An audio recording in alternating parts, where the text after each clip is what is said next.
You're standing before a door that won't open. Your hand rests against the cold wood, and you can feel the weight of everything you've wanted pressing against your chest. The job that slipped away, the love that never bloomed, the dream that feels forever out of reach. You've knocked, you've pleaded, you've tried every key you could find, but the door remains sealed. This is the ache of separation, the torment of wanting what feels impossible to have. But what if I told you that in a small synagogue in Nazareth, over 2,000 years ago, a carpenter's son stood up and spoke 3 words that caused such an eruption of fury that the entire congregation tried to throw him off a cliff? What if I told you that these same 3 words hold the secret to opening every closed door in your life? When Jesus read from the scroll of Isaiah and declared, "Today this scripture is fulfilled in your hearing," he wasn't making a promise about the future. He was declaring a reality that existed in that very moment. The crowd exploded with rage because he claimed something that seemed impossible. But here's what Neville Goddard understood that they missed entirely. Jesus wasn't trying to become the fulfillment of prophecy. He was assuming he already was. The door you think is closed has been open all along. You've just been assuming it wasn't. I'm so grateful you're here with me today, wherever you are in this moment. Whether it's morning, afternoon, or deep into the evening, wherever you're listening, there's something beautiful about stepping into this understanding together. Let's step into the teaching. There's a universal truth about closed doors that cuts deeper than we care to admit. You know the feeling. Standing outside the conference room after they've chosen someone else for the promotion you deserved. Watching the person you love walk away, knowing no amount of pleading will change their mind. Staring at the bank statement that confirms what you already knew, that the dream you've carried for years remains financially impossible. These moments don't just disappoint us, they define us. We become the person who doesn't get chosen, the one who isn't enough, the dreamer whose visions never quite materialize into reality. And so we develop strategies. We knock harder. We improve ourselves. We chase worthiness, like it's a prize we can earn through enough effort and self-sacrifice. We live in the consciousness of becoming, always reaching toward a future where we finally have what we want. But here's what happens in that consciousness. Every day, we don't have what we desire. Reinforces the story that we are separate from it. Every rejection confirms we are lacking. Every closed door whispers the same lie. You are on the outside, wanting in. This is the world of perpetual becoming, where happiness lives somewhere else, success belongs to other people, and love is something we must convince others to give us. What if the door was never actually closed? What if you've been standing on the wrong side of your own assumptions about what's possible? Jesus operated from an entirely different relationship with time and manifestation than anyone around him understood. When the crowd saw a carpenter's son, he assumed the consciousness of divine sonship. When they experienced limitation, he lived from infinite possibility. This wasn't positive thinking or spiritual bypassing. This was a man who had discovered the fundamental secret of creation itself. In that synagogue in Nazareth, when Jesus unrolled the scroll of Isaiah and read about the Anointed One who would bring good news to the poor, heal the brokenhearted, and proclaim liberty to the captives, something extraordinary happened. He didn't say, "Someday this will be fulfilled." He didn't promise, "If you have enough faith, this might happen." Today, this scripture is fulfilled in your hearing. Today. Not tomorrow. Not when conditions improve. Not when he becomes worthy enough, or holy enough, or powerful enough. Today, in that very moment, he assumed the state of the wish fulfilled. The congregation erupted in violent fury because he claimed something that seemed impossible. But Neville Goddard understood what they missed entirely. Jesus wasn't trying to become the fulfillment of prophecy. He was recognizing that in imagination, he already was. Assumption, when sustained, hardens into fact through the law of identical harvest. This is why Jesus could walk through angry crowds who wanted to stone him. This is how he moved through the world with such unshakable peace. He lived from the end, always assuming the reality of what others could only see as future possibility. He had discovered that imagination creates reality, and that consciousness is the only true substance of the universe. When he said, "Before Abraham was, I am, he revealed the timeless creative principle that exists within every human being. The same power that allowed him to assume fulfilled Scripture lives within you right now. The 3 words that open every door in your life are simpler than you might imagine, yet more powerful than you've ever been taught. They are, I am, followed by whatever state you choose to assume. When Jesus declared, "Before Abraham was, I am," he wasn't making a theological statement. He was revealing the creative principle that operates within every human consciousness. I am is the name of God within you. It is the divine creative power that Neville Goddard spent his entire life teaching. But here's the secret that most people miss entirely. Whatever follows I am in your consciousness becomes your reality. Not through future achievement, not through earning or deserving, but through present assumption.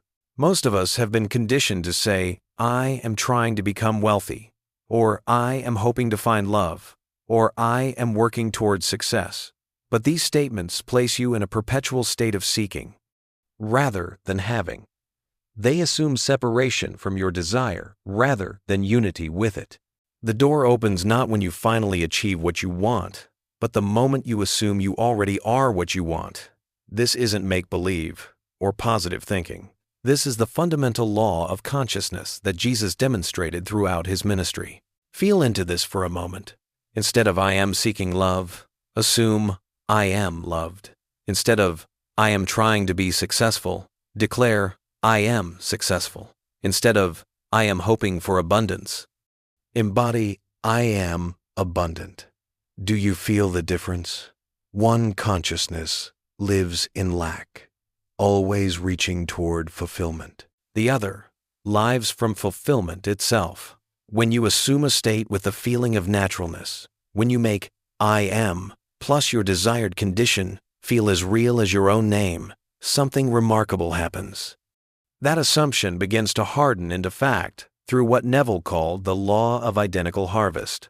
Your external world reorganizes itself to match your internal assumption. This is why Jesus could say it is finished before anything appeared to be completed. He lived from the consciousness of fulfillment, and reality reflected that assumption back to him. Now let's move from understanding into application.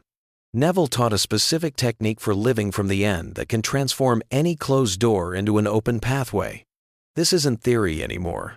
This is the practical method that allows assumption to harden into fact.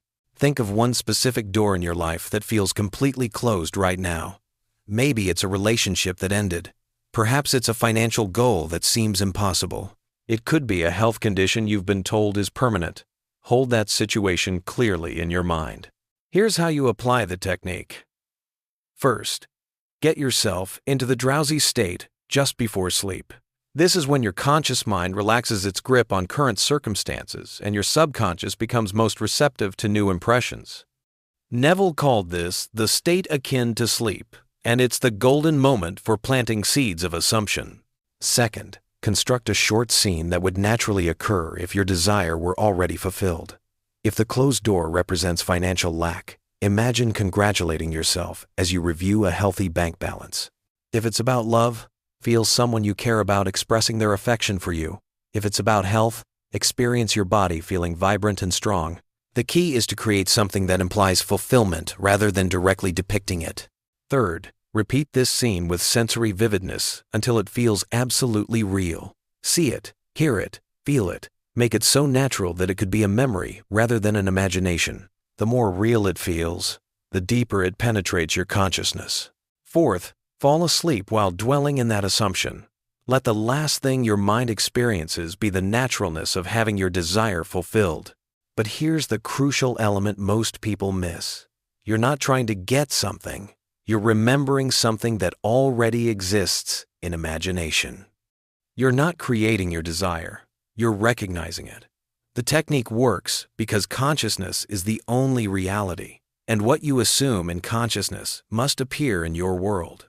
After you've practiced the technique, after you've fallen asleep in the assumption of the wish fulfilled, something challenging often happens. You wake up the next morning and everything looks exactly the same. The bank account hasn't changed. The phone hasn't rung with the call you're expecting. The door still appears to be closed. and doubt begins to creep in like fog rolling over a clear landscape.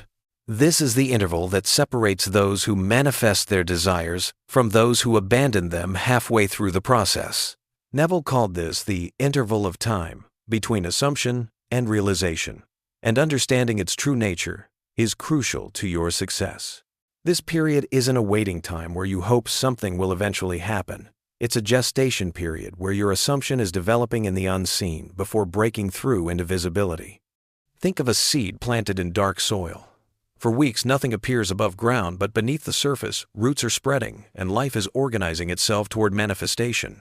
The mistake most people make is returning to the old state of consciousness the moment external circumstances don't immediately reflect their assumption.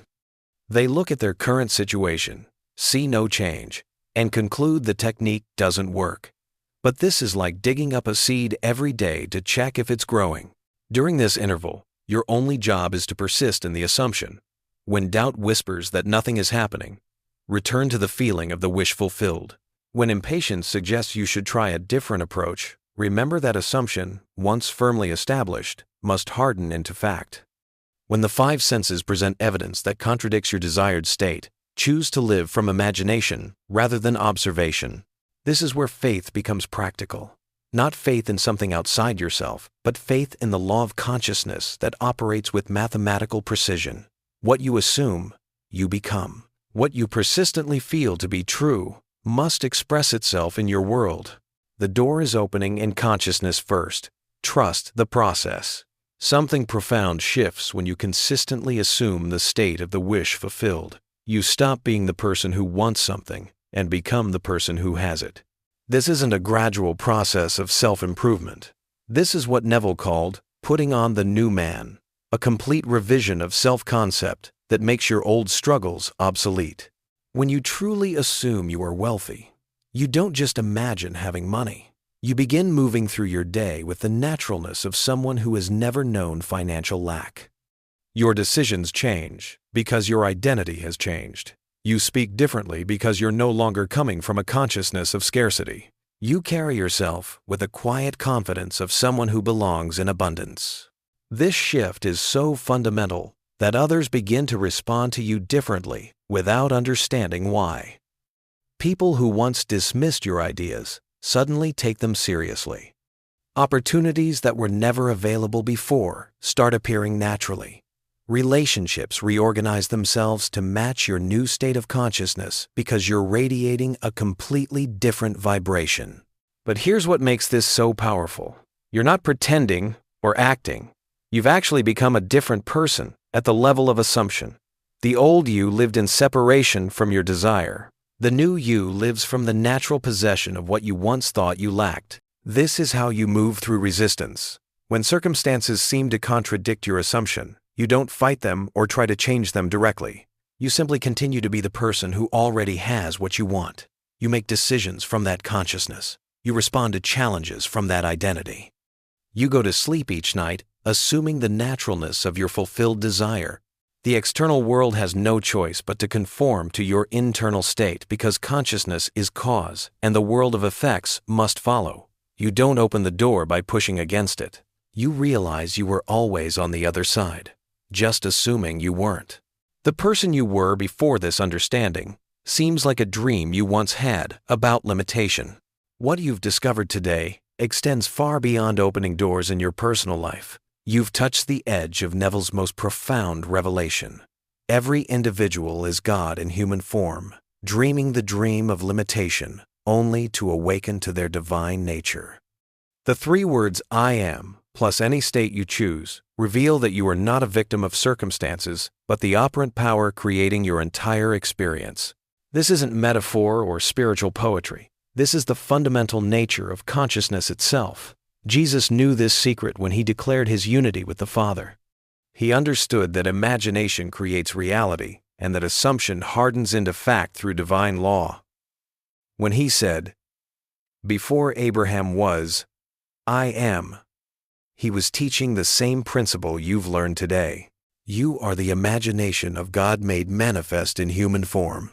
Every assumption you hold, every state you embody, every I am declaration you make, is the creative power of the universe expressing itself through your individual consciousness. The door was never closed except in assumption. The separation was never real except in imagination. Change your assumption, and you change your world. Not because you're manipulating external forces, but because you're recognizing what has always been true. Consciousness is the only reality, and you are that consciousness dreaming itself into form. This is both the most practical and the most mystical teaching ever given. You are the door, and you are the one walking through it. You always have been.